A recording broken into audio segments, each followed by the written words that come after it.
Tā kā reiki enerģija ir augstas vibrācijas enerģija, rezultātā, kad cilvēks iziet iniciāciju, viņam mainās, tad mainās gan viņa fiziskais stāvoklis, gan arī sanāk viņa šī enerģētiskais lauks līdzvērtīgi arī mainās.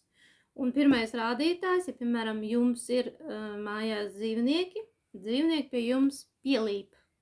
Viņi jūt šo enerģiju, viņiem arī viņu gribas. Var mainīties arī cilvēku attieksmi, jo cilvēki kaut arī, teiksim, var teikt, ka viņi neko nejūt.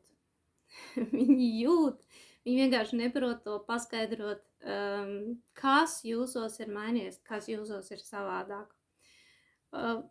Tāpēc arī cilvēki paši par sevi var pie jums tā kā pievilkties, patīk būt, teiksim, jūsu laukā, ja jūs esat reiki enerģijas plūsmā.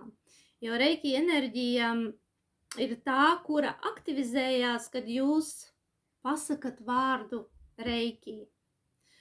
Un vairākas reizes, un tad viņi caur jums vienkārši sāk plūst šī enerģija. Reiki enerģija ir arī, par cik tā ir augsts frekvences enerģija, mēs varam palīdzēt aizgājušajiem, tikko kā mirušiem cilvēkiem, tad 40 dienu garumā katru dienu taisīt viņiem seansu, jo tas tā, kā lai pasaka, kad cilvēks nomirst, viņa dvēsele, ne jau katrs zina, kā ir to savu ceļu. Viņš nespēja atrast šo savu ceļu, kur viņam ir tālāk jāiet. Un ir tie, ja jūs esat lasījuši dzīvo mirušo grāmata, tur ir tie bardo stāvokļi, caur kuriem ir jāiziet.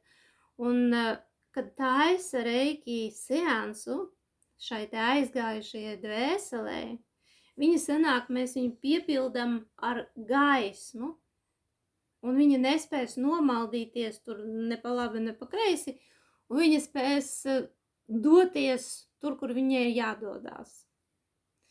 Un tā ir viena arī tāda ļoti pozitīva lieta, un arī tagad nesen nomira krustēvs, un es viņam arī katru dienu taisu šo te seansu, šo te gaismu es viņam dodu, lai viņa dvēsele spēja atrast šo te ceļu pie augstākā.